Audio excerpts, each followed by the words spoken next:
mais uma vez na Fraternidade Espírita Irmã Sheila para trazer reflexões do tema proposto que aborda o capítulo 1 do Evangelho segundo o Espiritismo, Não vim destruir a lei. E vamos refletir sobre o primeiro tópico, Moisés, Jesus, Espiritismo.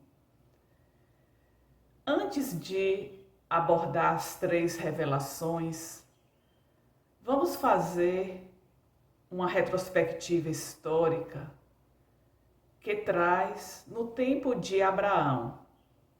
Abraão tentou trazer para o povo hebreu a ideia de Deus único, porque os antecessores de Abraão, eles eram politeístas.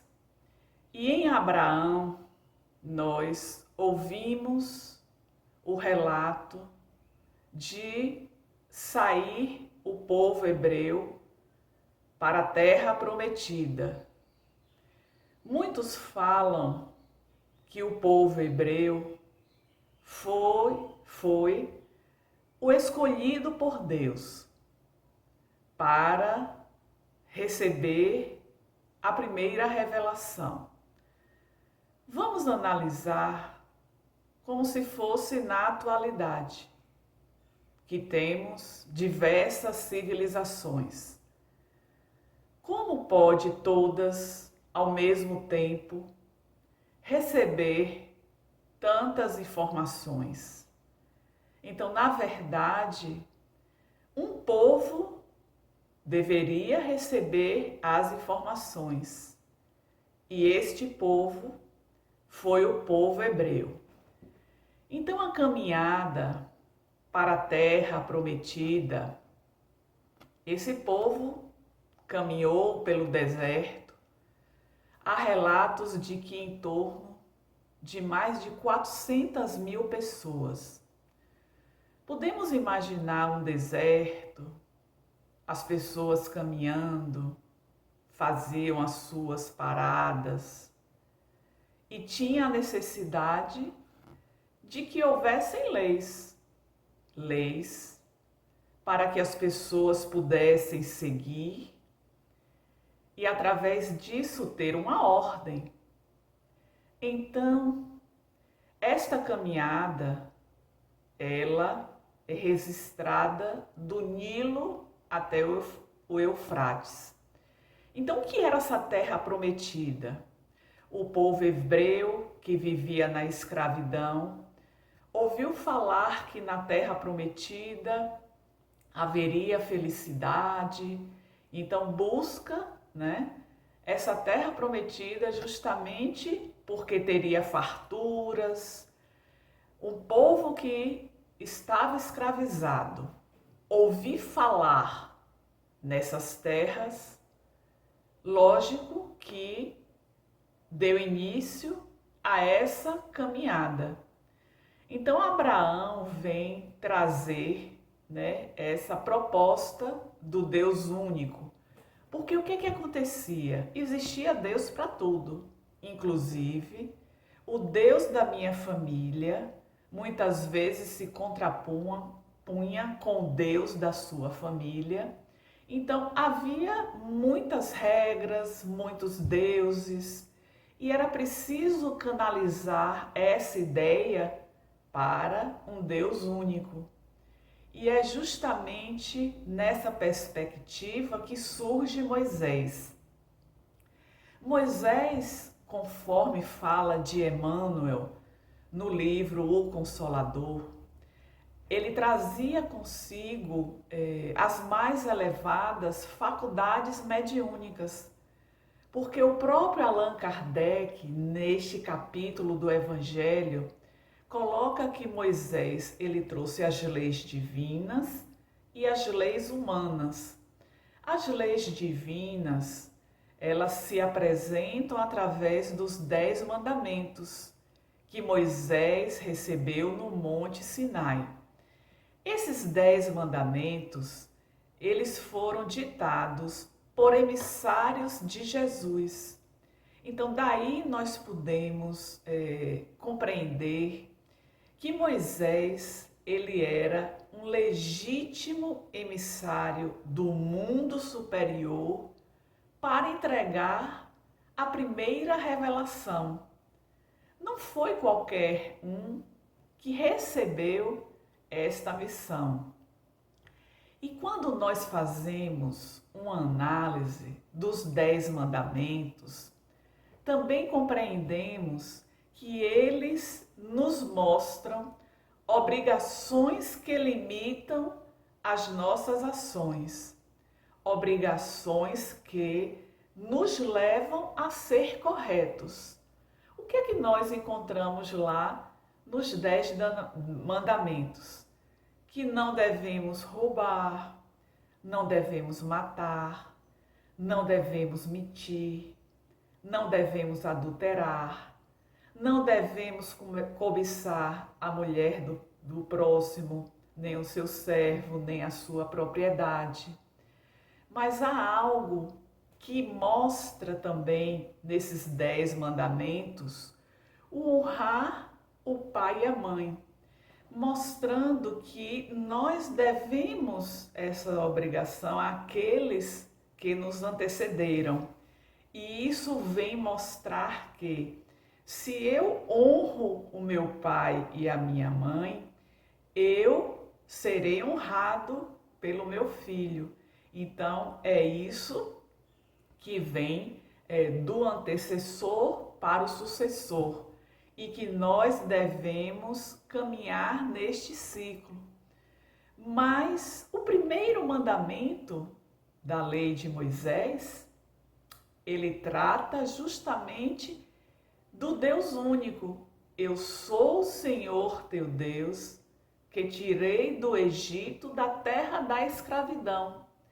Ou seja, vem mostrar que o povo àquela época, ele tinha que caminhar nessa direção. Moisés, através das leis divinas, nos oferece a base para a lei de Deus, que ela é imutável. Então, ele tem um ponto de partida que vem através de Abraão. Moisés vem e solidifica a ideia do Deus único, e nós podemos observar que tudo isso que Moisés trouxe à sua época eram informações indispensáveis para esta movimentação da humanidade que àquela época apresentava aquele nível evolutivo. Porque observem, na medida que nós vamos transitando por experiências sucessivas, nós vamos amadurecendo. Então, a humanidade, ela sempre receberá as revelações divinas conforme o seu grau evolutivo. Moisés trouxe a lei de Italião, olho por olho, dente por dente. O que é que confirma esta primeira revelação? A justiça.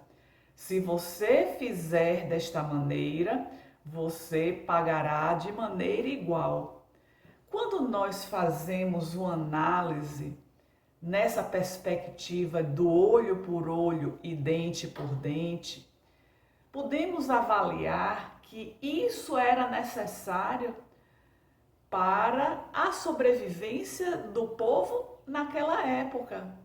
Era como se fosse a regra, a diretriz, o que provocaria temor nas pessoas. Se eu porventura matar alguém, alguém vai me matar. Então, é mais ou menos essa ideia, que a primeira revelação apresenta, e conforme apontado por Allan Kardec.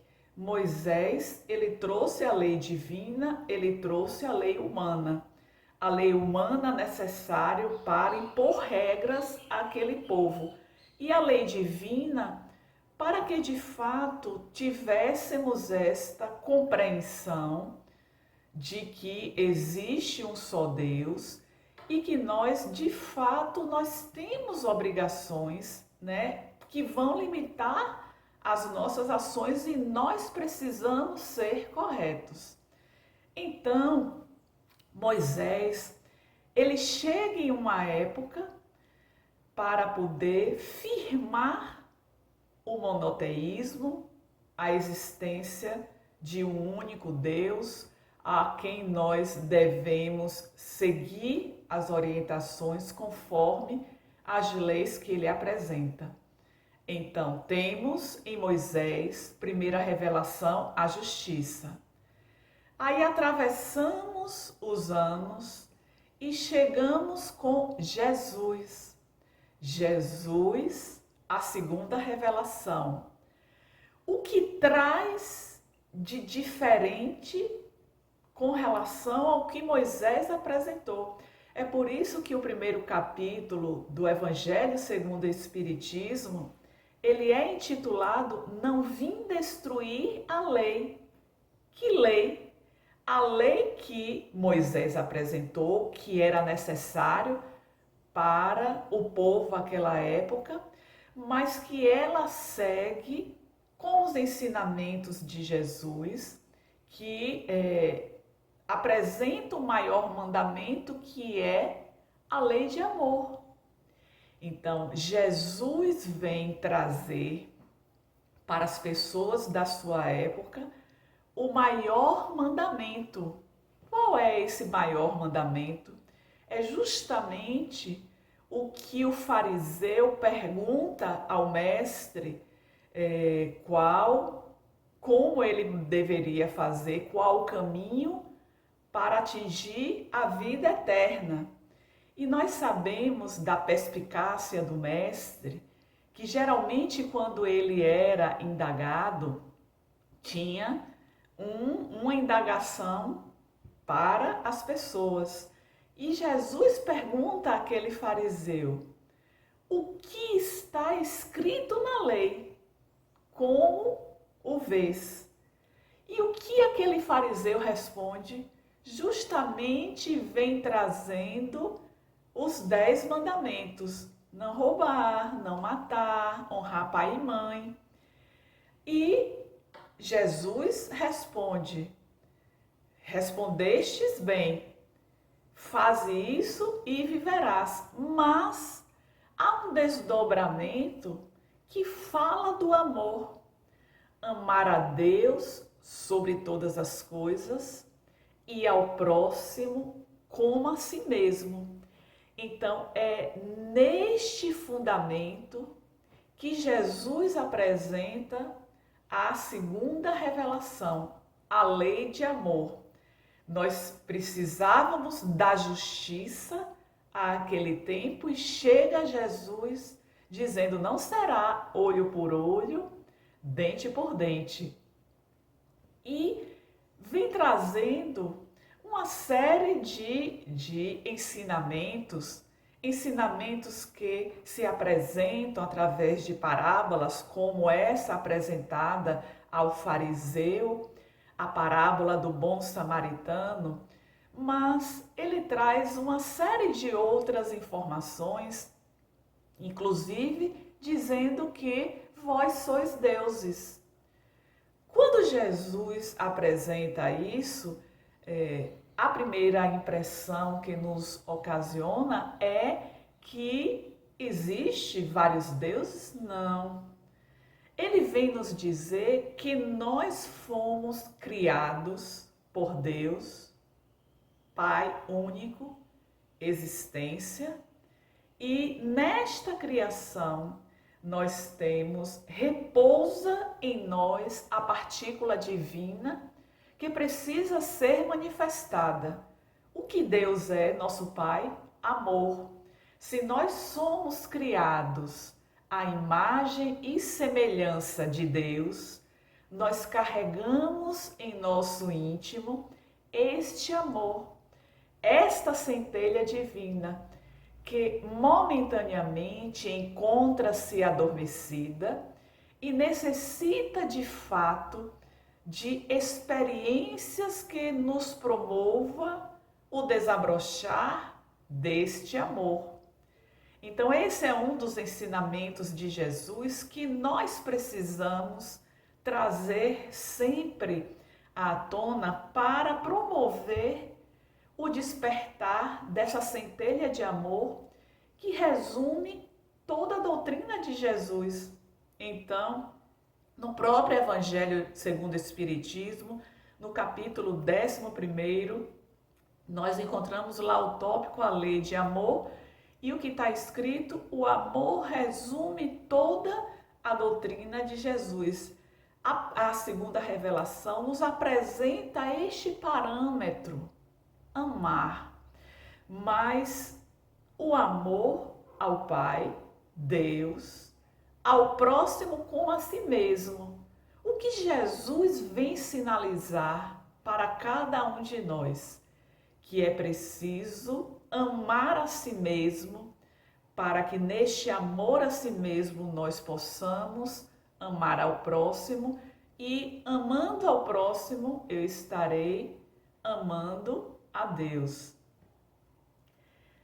É nessa caminhada que vamos estar avançando neste conhecimento e prática, vivência do Evangelho de Jesus. Mas Jesus também havia sinalizado para nós que tudo quanto nós pedíssemos em oração, nós alcançaríamos. O que Jesus quis dizer com isto? Que a providência, ela vai estar proporcionando meios para que nós possamos atingir aquilo que almejamos. Vamos relacionar a este momento de pandemia que estamos vivendo, de dificuldades, de ansiedades, de dores, muitas aflições, medos. E certamente é um momento que tem nos direcionado mais à oração. Vamos imaginar que alguém em nossa família contraiu o vírus. Contraiu o vírus, foi hospitalizado. Reunimos a família. Quando nós falamos reunimos, encontramos um horário para que cada um das suas casas possam estar fazendo vibrações por aquele ente que está internado. E nas nossas orações nós confiamos no que Jesus disse: tudo o que pedirdes em oração, receberás. O que é esse receber? É justamente esse apoio, este fortalecimento, o bom ânimo, manter a chama da fé acesa em nossos corações, para que possamos, de fato, alcançar estes recursos para, compreendendo que nada nos acontece por acaso, é preciso reunir as forças para vencer as vicissitudes, os obstáculos, os desafios que a vida está a nos apresentar. Então vamos caminhando confiantes e trazendo à nossa mente esse ensinamento de Jesus. Mas quantos outros ensinamentos Jesus nos trouxe, inclusive na última ceia, quando ele disse a Pedro que antes que o galo cante, tu me negarás 3 vezes. Neste ensinamento, claro que Pedro reagiu, eu, mestre, e nós sabemos como os fatos eles se sucederam.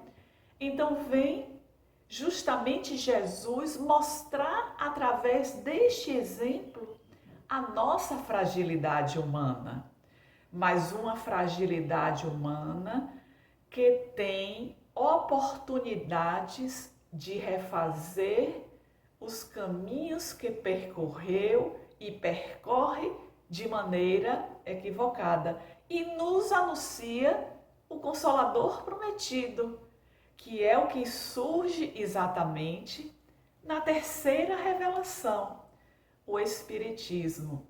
O Espiritismo que nos foi apresentado por Allan Kardec. Allan Kardec, este missionário que trouxe 5 obras básicas, além de outros escritos que ele apresentou durante a sua caminhada aqui na Terra. Agora, 31 de março, nós tivemos a celebração do ano do seu desencarne, mas foi a 18 de abril de 1857 que Allan Kardec ele nos trouxe o seu primeiro livro. O primeiro livro, que é o Livro dos Espíritos, que nos apresenta 4 partes.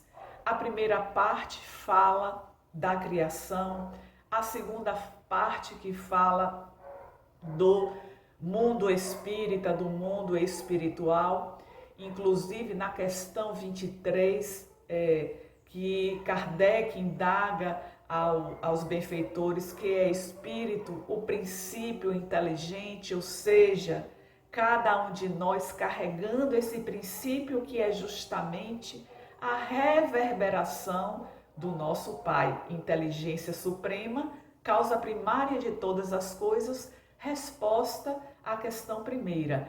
Então, nós temos essas 4 partes, já falamos da segunda, a terceira parte que apresenta as leis morais e a 4ª parte que nos apresenta das esperanças e consolações. Este foi o primeiro livro da codificação kardeciana, na sua segunda edição, com 1019 questões, um livro que trata de uma abordagem mais filosófica destas questões, porque à época de Kardec, as pessoas elas não eram muito vinculadas à religião e praticamente existia uma divergência entre a religião católica, entre o protestantismo. Kardec tinha desde a sua adolescência o desejo de fazer a unificação das religiões. Então, a sua primeira obra, ela trata exatamente de uma abordagem filosófica para não afastar os curiosos, aqueles que se contaminariam por esta leitura e seriam aqueles que nós dizemos os divulgadores daquela nova doutrina, da doutrina espírita. Saímos do ano 1957, vamos para o ano de 1858, onde Kardec lança a sua primeira revista espírita.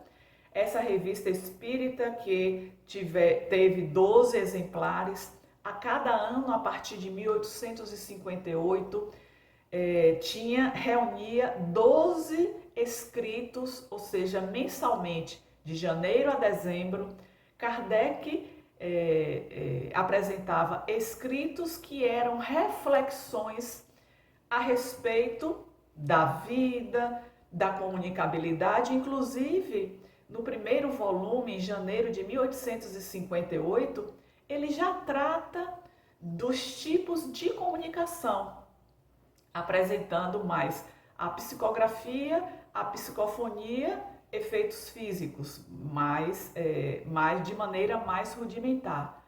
Porque somente em 1861 é que nós temos a segunda obra da codificação, que é o Livro dos Médiuns. De que trata o Livro dos Médiuns? Exatamente desta parte da comunicabilidade dos espíritos, inclusive 2021 é o ano que nós celebramos os 160 anos de O Livro dos Médiuns, que se deu a 15 de janeiro de 1861. O Livro dos Médiuns vem apresentando toda uma parte científica, porque os estudos de Kardec, na década de 50, começa a ouvir falar sobre mesas que se deslocam, mesas que elevam e que abaixam, as pancadas. O que faz Allan Kardec? Ele começa a estudar esses fenômenos. Então, através dos estudos, ele traz essa obra que muitos dizem da sua dificuldade na leitura, mas é preciso que nós tenhamos feito a leitura de O Livro dos Espíritos para melhor compreensão, continuidade, enxergar em O Livro dos Médiuns essa escrita que vai nos esclarecer sobre uma série de questões a respeito desta comunicabilidade do mundo espiritual. Nisso ele continua cada ano com a Revista Espírita e aí vem em 1864 o livro O Evangelho segundo o Espiritismo, que foi o que desencadeou as nossas reflexões hoje, com o primeiro capítulo, Não Vim Destruir a Lei. O que é o Evangelho segundo o Espiritismo? O ensino moral. Observe a trajetória que Allan Kardec percorreu para nos trazer os livros da codificação.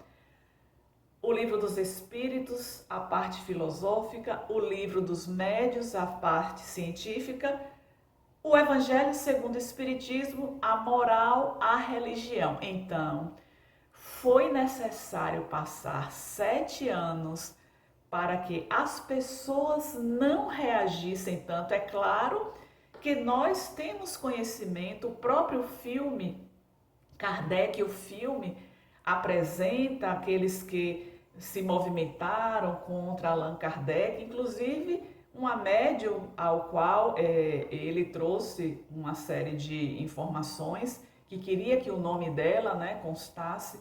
Então nós sabemos de todo esse movimento naquela época, podemos imaginar século XIX. Hoje o Espiritismo tem aqueles que não acreditam, que são reacionários. Imaginemos há 2 séculos atrás, as pessoas com essas informações, como no primeiro capítulo de o livro dos Médiuns, há espíritos, Kardec tentando mostrar justamente com a sua fundamentação a existência dos espíritos. E aí chegamos ao livro do Evangelho segundo o Espiritismo, no ano de 1864, que vem trazer todos esses ensinos morais, que é justamente a visão da doutrina espírita sobre os ensinos de Jesus. Vamos estar observando um aprofundamento das lições que Jesus trouxe com a abordagem do Evangelho segundo o Espiritismo. Aí temos no ano de 1865 o livro O Céu e o Inferno, que ele é dividido em 2 partes. A primeira parte, o livro apresenta as doutrinas religiosas e a sua visão após a morte. Como é durante a morte e após a morte? Como é que essas religiões elas veem tem essa visão sobre a morte? Essa na primeira parte. Na segunda parte, nós temos diversos relatos da situação da alma após a morte. E aí é interessante que mostra, inclusive, através desses depoimentos que são bastante ricos, e para aqueles que gostam de casos, é interessante buscar o livro Céu e Inferno para poder aprofundar mais a respeito da doutrina espírita. E temos o último livro da codificação, que é a Gênese. A Gênese também é dividida em duas partes, onde a primeira parte ela apresenta a origem do planeta e na segunda parte fala sobre os milagres, origem dos fluidos. E nós temos, então, neste apanhado de 5 livros, os livros que nós afirmamos são da codificação. O Livro dos Espíritos, 1857, o Livro dos Médios, 1861, o Evangelho segundo o Espiritismo, 1864, o Céu e o Inferno, 1865, a Gênese, 1868. Com o desencarne de Allan Kardec, foi publicado obras póstumas. Nós sabemos que a sua esposa, Amélie Boudet, ela era professora e ela também auxiliou na seleção de mensagens daquilo que comporia esses livros. E o que ela fez? Ela reuniu escritos de Allan Kardec que não haviam sido publicados anteriormente e trouxe fez uma coletânea que foi publicado no livro Obras Póstumas. Tem uma mensagem nesse livro que eu sugiro aos ouvintes fazerem a leitura, quem tiver o livro Obras Póstumas. Fora da caridade não há salvação. Sabemos que a caridade é a linha mestra da doutrina espírita. E Kardec fala do quanto ele se movimentou na sua existência para poder seguir aquilo que ele considera como fundamental, que é a caridade. Então, nós temos neste conteúdo a apresentação das 3 revelações, as 3 revelações que estão colocadas em O Evangelho segundo o Espiritismo, no seu primeiro capítulo, não vim destruir a lei, Moisés, Cristo e Espiritismo, lembrando aquilo que já falamos anteriormente, que cada um de nós estaremos recebendo as mensagens, as revelações, conforme o nosso grau de adiantamento, de aperfeiçoamento. Aquilo que Moisés trouxe à sua época foi o que era de fato essencial, mas que as pessoas teriam condições de assimilar, de levar para a sua prática. Lembrando que Moisés, ele foi esse missionário que introduziu para nós a lei divina, e essa introdução, ela foi cada vez mais sendo aperfeiçoada com Jesus, Moisés sendo a justiça, Jesus sendo o amor e o Espiritismo a verdade. Porque é através da doutrina espírita, com os seus postulados básicos, existência de Deus, imortalidade da alma, lei de evolução, reencarnação e comunicabilidade dos espíritos, que nós temos as verdades sendo apresentadas para que elas sirvam de guia para a nossa caminhada, lembrando que o modelo e guia a seguir é Jesus. Quando nós pensamos nessas 3 revelações, justiça, amor e verdade, primeira e terceira, qual é o centro? Jesus. Jesus, amor.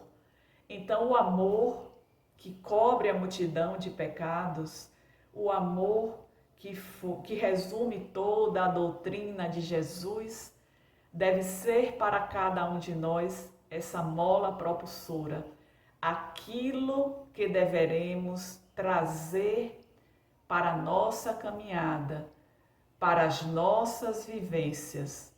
Este modelo, este guia, exemplo de amor incomensurável.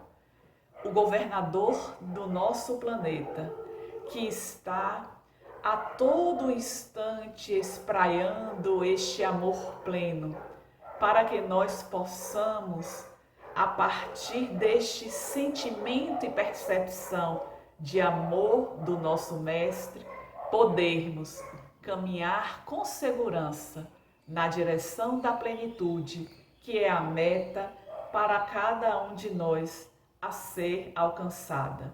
Que possamos fazer desabrochar este amor pleno, esta centelha divina que reside em nosso íntimo e que vai se manifestar se até o momento não se manifestou. E para aqueles que já conseguiram colocar este sentimento para fora, que coloque mais e mais, porque o momento que nós estamos vivendo é um convite do nosso Mestre Jesus para que lembremos do seu mandamento maior: amar a Deus sobre todas as coisas e ao próximo como a si mesmo.